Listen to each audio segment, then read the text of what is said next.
కేంద్ర మంత్రి గిరిరాజ్ కిషోర్ వాస్తవంగా విశ్వ హిందూ పరిషత్ తరపున పనిచేసిన వాళ్ళు, ఇంతకుముందు అయోధ్య రామ మందిరం ఇష్యూలో కీలకమైనటువంటి పాత్ర పోషించిన వాళ్ళు.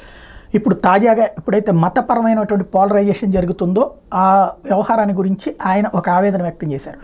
మేము ఎప్పుడు ముస్లింలకు వ్యతిరేకం కాదు, ముస్లింలకి ప్రత్యేకమైనటువంటి హక్కులు ఉండటం తప్పు అంటాము, అందరితో సమానంగా ఉండాలంటాం, బుజ్జిగింపు చర్యలు తప్పు అంటాం. అంతకుమించి ముస్లింలను మేము బాగా చూసుకున్నాం. ఎస్పెషల్లీ నా నియోజకవర్గంలో ఏదైతే కీలకమైనటువంటి అంశం, తన నియోజకవర్గంలో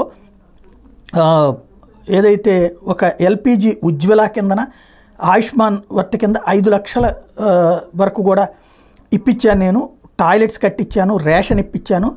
అయితే ఒక అక్కడ ముస్లింలకు సంబంధించినటువంటి వాళ్ళని ఓటేశారా అని అడిగితే, ఒక మౌల్వీని అడిగితే వేయలేదు అని చెప్పారు.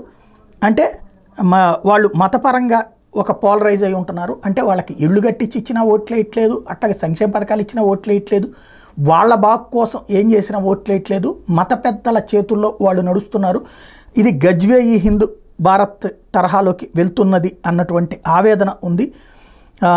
ఇది కరెక్టేనా అంటూ ప్రశ్నిస్తున్నారు.